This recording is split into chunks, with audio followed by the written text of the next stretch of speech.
Chesterfield brings you Dragnet. Put a smile in your smoking. By Chesterfield. Smoother. Cooler. Best for you.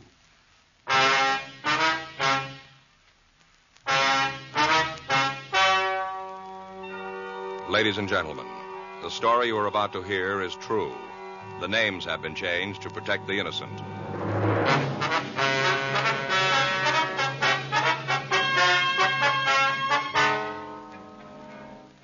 You're a detective sergeant. You're assigned a robbery detail. The owner of a small delicatessen reports that he's been robbed. He says the thief casually walked out of his store and disappeared. Your job? Find him.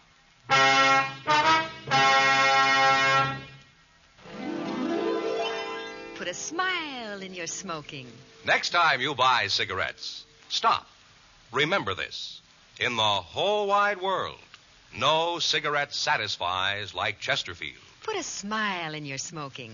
Instantly, you'll smile your approval of Chesterfield's smoothness. So smooth, so satisfying. You want them mild. We make them mild. Mild and mellow, with the smooth and refreshing taste of the right combination of the world's best tobaccos. So next time you buy cigarettes, stop. Start smoking with a smile with Chesterfield. Smiling all the while with Chesterfield. Put a smile in your smoking, just give 'em a try. Light up a Chesterfield, they satisfy.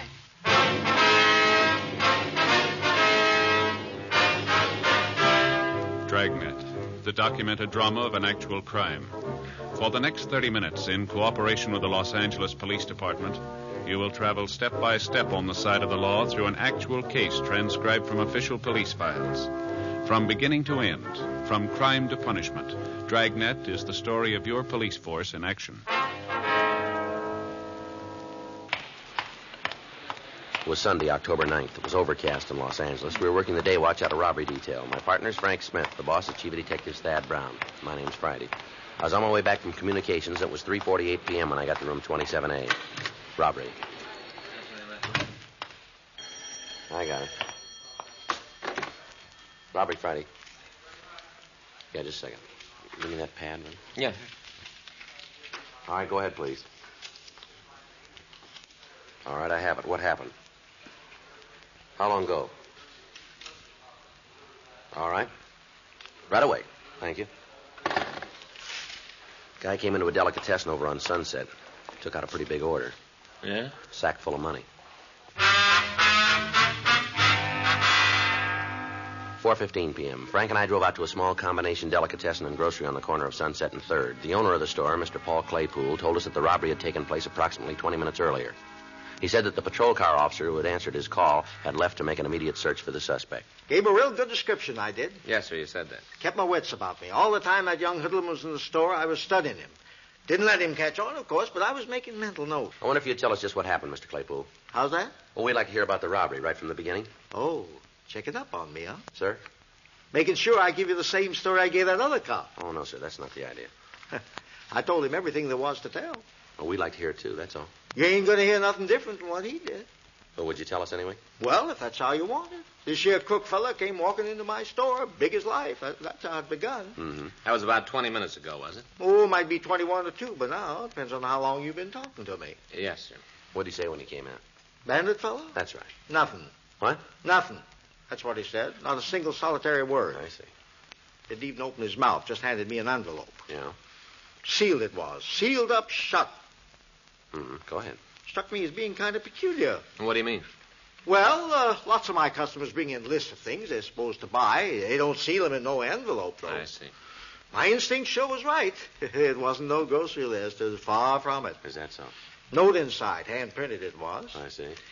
Want to know what it said? Well, that would be nice, yes, sir. Take all of the money out of the cash register, put it in a paper bag, and hand it over. Uh-huh. That wasn't all. You want to hear the rest? If you would, please. Don't do any talking. Don't try to stop me. If you do, I'll kill you. That was the end of it. Do you still have this note, Mr. Claypool? Right over there. It's laying on the register. Wonder if we could see it, please. Well, that's up to you, I guess. Other cops said I wasn't to handle it on account of fingerprints. Well, we'll try to be careful with it. Help yourself. Ain't my place to take no chances on destroying valuable evidence. Yes, sir. Well, had it right, didn't it? Word for word. Yes, sir, you sure did. After you read this note, what'd you do, Mr. Claypool? I done just what it said. You gave him the money from the register? That's right. Put in a paper bag in number 8. What's that, sir? 8. That was the size of the bag. Oh. How much money did you give him? All there was, a neighborhood of $50. Most of it in bills? Most, I'd say. A couple of 10s, 3 or 4 5s, some 1s. Rest was change. All right. What happened next? Fella took the bag, kind of grinned, and walked out. Looked real pleased with himself. Did you see where he went? Left the store. Yes, sir. I mean, after that. Turned down the street. Did you get into a car? I didn't see none. You didn't try to follow him? Nope. I didn't aim to stick out my neck none. Figured that was up to you fellas. That's right. Now, Mr. Claypool, do you know if the robber had a gun? Must have. Did you see it? Nope. But that there note said he'd kill me if I gave him any trouble. Yes, sir. Must have had a gun if he aimed to kill me. Well, stands to reason. Yes, sir. Was there anybody else in here when he came in? Just me. I don't do much business this time of the afternoon, and not on Sunday. I don't. Had you ever seen this man before? Nope, not that I recollect. I wonder if you could describe him for us. Oh, sure. I told you I gave him a real good once-over. Yes, sir. First off, he was a young fella, right around 20, I'd say. Mm-hmm. Husky, about 5'10", maybe weighs 170. Not fat, you understand. He's just husky. Mm-hmm. Well, what about his coloring? Well, I'm coming to that. Yes, sir. Brown hair, medium brown. Kind of gray eyes, medium complexion. Any marks or scars? No. How was he dressed? Pants, dark-colored, serge, more than likely. Blue serge. They looked like they was part of a suit. Mm-hmm. Couldn't see his shirt. He had on a sweater, yellowish, with one of them collars that chokes you. What's that? Fits all around your neck, you see, like so. See? Turtleneck sweater? Oh, is that what you call it? Yes, sir. Turtleneck, huh? Well, that's a right good name. That's just what it looks like. Turtle poking out his neck. Yes, sir. Is there anything else you can tell us about this man? What have you got in mind? Well, Mr. Claypool, anything that would help us identify him. Well, sir, he acted real funny, almost like he didn't know what he was doing. Oh? Kind of looked at me funny, too. Don't know how to put it into words exactly. Yes, sir. Wonder if you'd come down to City Hall for a few minutes, Mr. Claypool. City Hall? Yes, sir. We'd like to show you some mug shots, see if you can make an identification for us. Well, that'd mean closing up the store. Well, it won't take very long. Well, I guess it'll help catch this fellow. We'd appreciate it. Oh, excuse me. Yes, sir. Claypool's Delicatessen. How's that? Who? Friday? That's for us, sir. Oh. Huh. Here you are. Thank you. This Friday. Yeah, that's right. How long ago? Fountain? Yeah, I got it. Thank you. Well, we won't need you downtown just yet, Mr. Claypool. Change your mind, huh? Yes, sir. What's up? Flower shop over on Fountain. Yeah? Sounds like the same guy.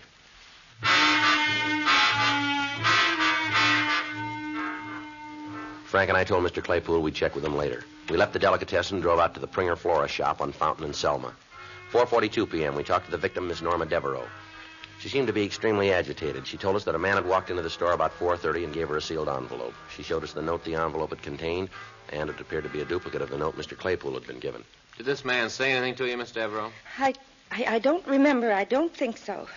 Well, did you say anything to him? Oh, I was too scared. Yes, ma'am. How much money did he take? Well, I gave him all there was, everything in the register. I see, but about how much would you say? I'm not sure. You see, I don't work here. I was just helping out. Mm-hmm. The store belongs to my sister and brother-in-law. I see. They wanted to take their children for a ride this afternoon, so I said I'd look after the shop. Yes, ma'am. Oh, I never should have offered. I might have known something like this would happen. I've had a funny feeling all day long. Is that right? It's a bad week for me anyway, this whole week. Huh? According to my horoscope. Oh. And you don't have any idea how much money was stolen, Miss Devereaux? Well, I don't think it was very much. A few bills and some coins. Mm-hmm. Do you happen to know what day this is? The date, I mean? Yes, ma'am. This is the 9th. The 9th. Oh, I might have known. She said to be especially careful on the 9th and the 11th. Why didn't I pay more attention to that last reading? It certainly cost me enough. Mm-hmm. Now, Miss Devereaux, you noticed where this man went when he left the shop? What? Did you notice where he went? Oh, no. I didn't pay any attention. I was just so relieved that he was gone. I wonder if you describe him for us, please. Well, Miss Devereaux? I'm trying to think. Yes, ma'am. It just comes up a blank. His face, everything about him. Well, how's he dressed? I'm terribly sorry. I just can't remember. Well, maybe we can help you. Was he wearing a coat or a sweater? That's right. A sweater. I remember the sweater. Mm-hmm. What color was it? Lightish, I think. I'm not sure. What kind of a sweater? Would you recall that? Just a sweater, I guess. How about his hair? Eyes? Anything at all, Miss Devereaux? Well, there's one thing. I don't know whether it would do any good or not. Yes, ma'am? I feel like such a fool not being able to remember where it was or when, but I'm almost certain about it. What's that? That I've seen him before. Frank and I continued to question the victim. She insisted that she had met or seen the suspect sometime before the crime, but she was unable to recall the circumstances. 5:38 p.m., we drove both victims down to the city hall and asked them to go through the mug books for the purpose of identifying the suspect. Well, we finished another book, Sergeant. Yes, ma'am. Seems like you sure have enough of them. Yes, sir? If I could only think where it was. Ma'am? That I saw him before. Yes. Did I get you folks some coffee? That sounds like a right good idea. How about you, miss? What? Would you like some coffee, too? Miss Devereaux. That's it. That's it. I remember now. His face, everything about him. It's the same man. I'm positive it is. Oh? It was when you mentioned coffee. That's what brought it back to me. Yes, ma'am. Now, just when was it you saw this man? Oh, let's see. It was last week when I went shopping for a new coat. Tuesday. Yes, that's when it was. Tuesday. Mm-hmm. I was having lunch. The Fairway Cafeteria in Hollywood. Yes, ma'am. Well, it was crowded, and I was sitting alone. He came by and asked if he could use the same table. All right, go ahead. I nodded, and he sat down. I didn't pay any attention to him. Not really. I just went on and finished my lunch. He was still eating when I left. Mm-hmm. Anything else you can tell us about him? I think he had on the same clothes he was wearing today, the sweater anyway. I remember the sweater, real plain now. I see. Now, you're sure this was the same man who robbed you? Oh, yes, I know it was. Mm-hmm. That'll help, won't it? My remembering where I saw him? Well, it might. I'll bet he eats there all the time, at that same cafeteria. Yes, ma'am. We'll check on that. Oh, he does. I just feel certain of it. You'll see, Sergeant. It was fate that made me go into that restaurant, and it was fate that made him sit at my table. Yes, ma'am. It was all part of a big plan. Our meeting like that, and then him robbing me today. It was all part of a big plan so that you could catch him. Yes, that's right. And you will catch him. Don't you worry about that. You'll catch him. Fate's against him. Well, that makes us even then, doesn't it? What? So are we. Now that she remembered seeing the suspect before, Miss Devereaux confirmed Paul Claypool's description. We asked the victims to continue going through the mug books. They were unable to come up with an identification. 6:31 p.m., Frank and I drove them home, and we went off duty. The next day, October 10th, 10:05 a.m., we interviewed the day cashiers at the Fairway Cafeteria. They couldn't recall any specific customer who answered the suspect's description. 11:46 a.m., we went back to the office. Robbery Friday. Yeah, Larry. Mm-hmm. Well, thanks anyway. Right. Sloan. Yeah? Says he can't give us a lead from the way those notes were printed. Oh? Well, how about an early lunch today, huh? It's all right with me. Where do you want to go? Well, I don't care. How about you? Doesn't make any difference to me. Well, suggest someplace. No, I told you it doesn't make any difference. Well, I don't know why it always has to be up to me, Joe. Hmm? Where we eat. Why don't you decide once in a while? All right, fine. Let's go to that new Chinese place on Broadway. For lunch? Well, why not? Well, you don't want Chinese food for lunch, Joe. I don't. Huh? Of course not. Well, what do you got in mind? I might have known. I'd end up making the choice. Sure is a problem, isn't it? Well, it gets kind of monotonous, that's all, buddy. Well, it's tough. Say, Yeah, something we can do for you? is this here where you the guys that handle robberies? Yeah, that's right. Like them two yesterday? Which two? Grocery store and flower shop? You know something about them, do you? Yeah, I know something. Well, just what is it? Who robbed them? I know who it was. Yeah. Well, I guess it was me.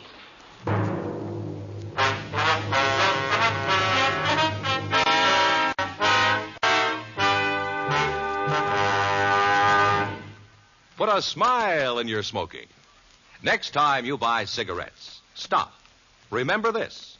It's today's biggest cigarette news. Chesterfield is made the modern way with Accuray. The Accuray controller is the greatest improvement in cigarette making in years, and it's a Chesterfield exclusive.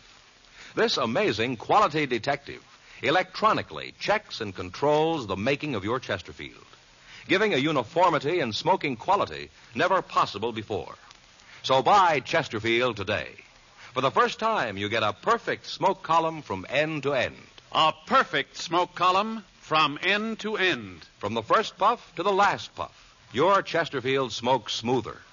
From the first puff to the last puff, your Chesterfield smokes cooler. From the first puff to the last puff, Chesterfield is best for you. Next time you buy cigarettes, stop. Remember, Chesterfield is made the modern way with Accuray. Put a smile in your smoking, just give 'em a try. Light up a Chesterfield, they satisfy.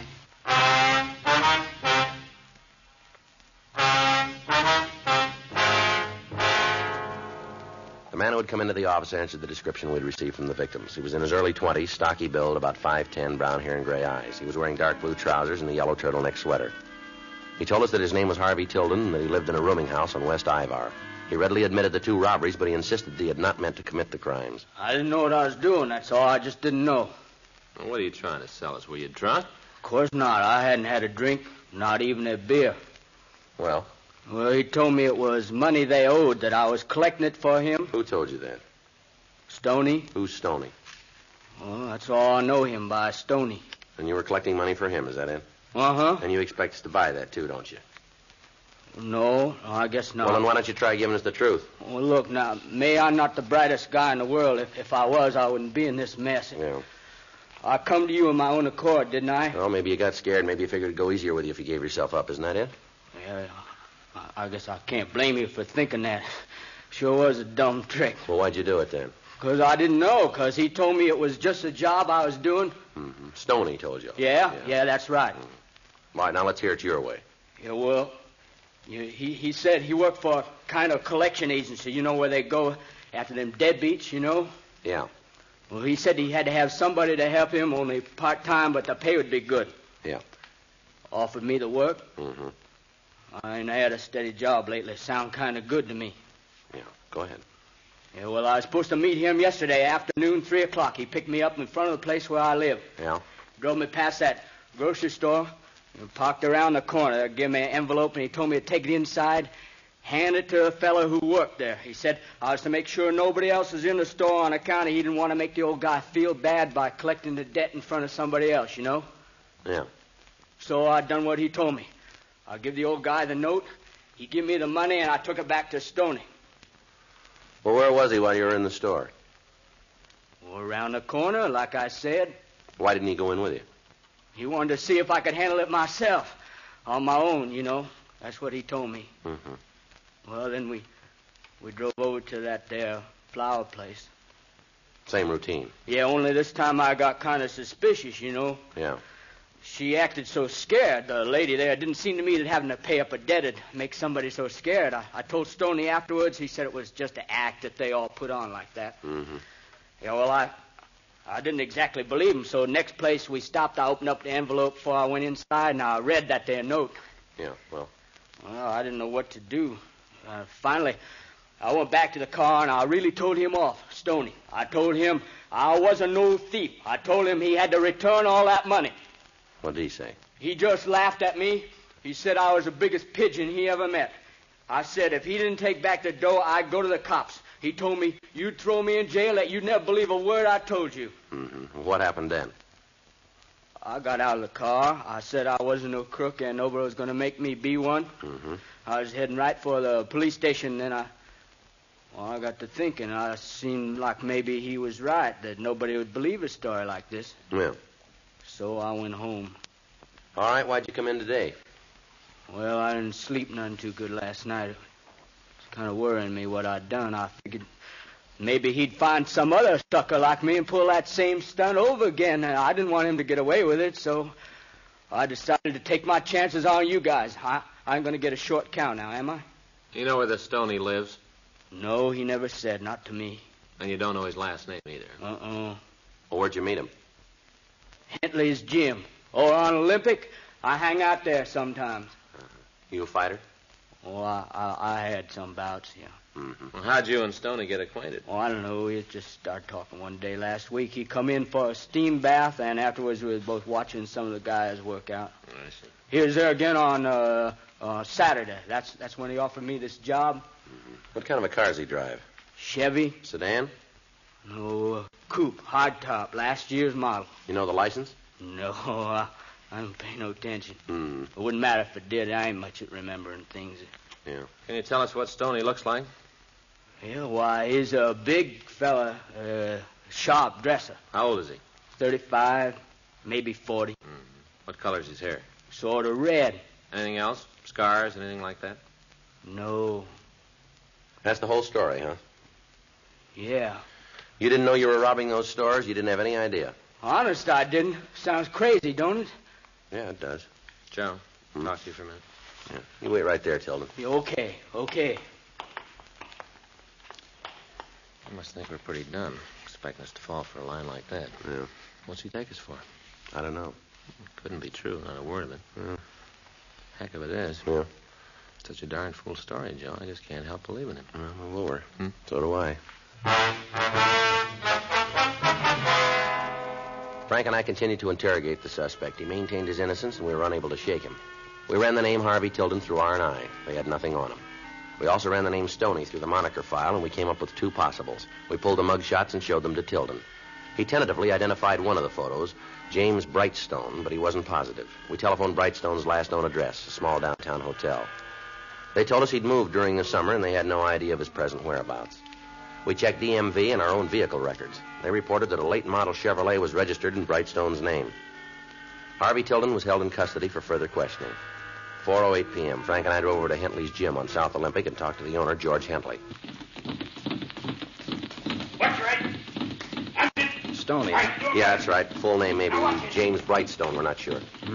Now move away. Don't ring a bell. He in a fight game? Well, we aren't sure. How about a Harvey Tilden? You know him? That jerk? Sure I know. He come here pretty often? Off and on. Used to do a little boxing. Had a perfect record. 6 fights, 6 KOs. He was punchy before he ever got in a ring. Tilden says this is where he met this Stoney. Yeah, it could be. Take a look at this picture, will you? You ever seen this guy before? Hey, you got a left hand, use it. Well? You know, I wouldn't swear to it. Guy looks something like this. Been coming in lately. Works out, takes a steam bath. You know his name? I never asked. You been around today? No, not so far. When was the last time, do you remember? End of last week, Friday, Saturday. You talking to Tilden? Oh, I don't know, maybe. Guys come in here, friendly type guys. They all talk to each other. All right, here's our card. So? If this fella comes back, give us a call, will you? You want him for something? We want to talk to him. Okay, if he comes in, I'll call you. Thanks. Sure, I'm a real obliging type fella. I got no beef with you cops. Be a waste of time, though. Calling you. If you want to see this guy, all you got to do is turn around. What's that? He just walked in the door. Frank and I talked to the man George Hentley had pointed out. He readily admitted that he was James Brightstone. He also admitted knowing Harvey Tilden. He said he had spent the previous afternoon in his room at the Jackman Hotel. We telephoned the hotel, but the clerk was unable to confirm Brightstone's alibi. 5:31 p.m. We drove the suspect down to the city hall and continued our interrogation. Look, why don't you guys just tell me what it is you want to know, spell it out in real big letters, and I'll give you the answer, same size. Where were you yesterday afternoon? Thought we already covered that. Let's go over it again. Okay, boys, I was in my hotel room. Well, the clerk doesn't back you up. Well, does he say I wasn't there? When was the last time you saw Harvey Tilden? Saturday over at the gym. Not yesterday, huh? Gym isn't open on Sundays. You know where Tilden lives? Nope. You picked him up at his rooming house yesterday, didn't you? Why would I be picking a crumb up like that? Did you offer Tilden a job? Oh, that's pretty funny. What's the joke? I ain't got a job myself. Did you ever take Tilden for a drive? Boys, I'm telling you, the only place I ever seen the guy is Hentley's gym. Yeah. He knows what kind of a car you got. Oh? Make and model. Well, maybe he's seen me in it. I didn't see him. Mm-hmm. Now, look, this Tilden fella, he's a screwball. He don't even know what time it is. Whatever he told you, you can forget it. Well, there are a couple of things we can't forget. Yeah? Tilden says you put him up to robbing 2 stores yesterday. Are you kidding? He says you hired him to work for you, to collect some past due bills. Boy, this kid is really off his rocker, isn't he? Maybe. Where was I supposed to be while he was doing me these favors? Outside in your car waiting for him. Go on, boys. You interest me. Well, that's about it. And you'd pick up a guy in a phony story like that?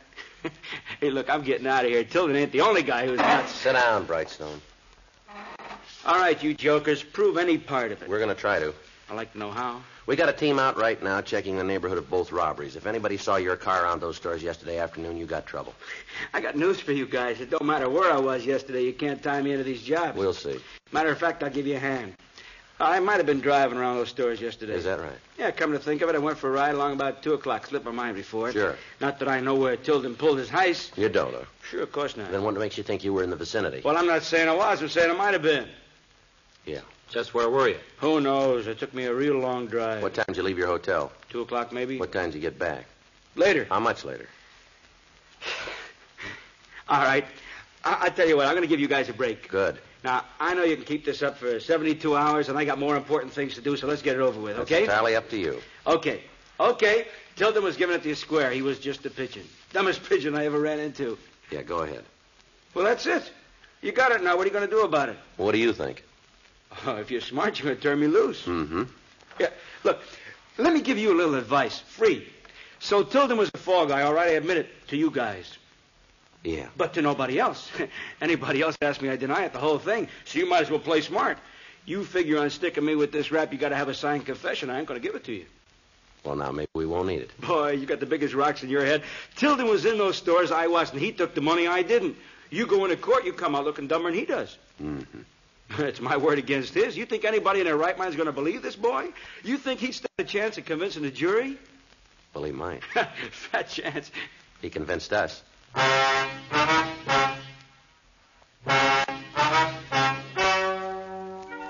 The story you have just heard is true.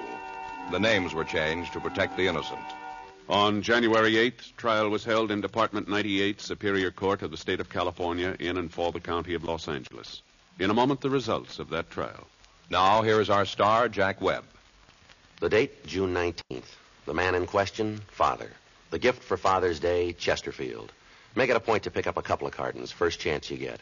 It's the easiest way I know to put a smile in Dad's smoking, and a nice way to remember a great guy.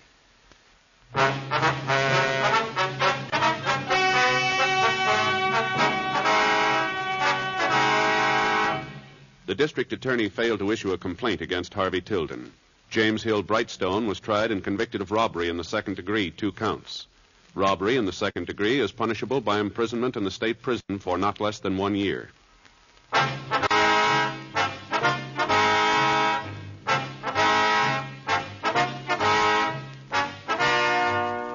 You have just heard Dragnet, a series of authentic cases from official files. Technical advice comes from the Office of Chief of Police W.H. Parker, Los Angeles Police Department. Technical advisors, Captain Jack Donahoe, Sergeant Marty Wynn, Sergeant Vance Brasher. Heard tonight were Ben Alexander, Vic Rodman, Virginia Gregg, Eddie Firestone. Script by Frank Burt. Music by Walter Schumann. Hal Gibney speaking. Watch an entirely different Dragnet case history each week on your local NBC television station. Please check your newspapers for the day and time. Chesterfield has brought you Dragnet, transcribed from Los Angeles. This is it, L&M Filters. It stands out from all the rest. Miracle tip, much more flavor. L&M's got everything. It's the best. Notice the color of L&M's Miracle Tip. It's white, pure white, to give you the purest and best filter.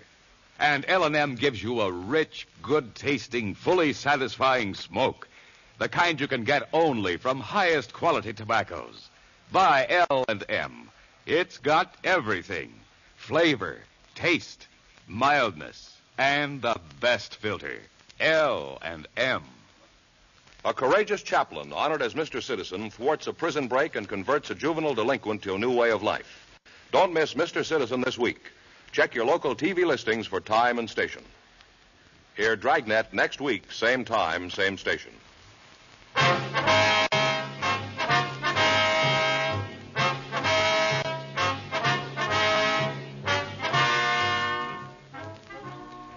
Hear Biography in Sound on the NBC Radio Network.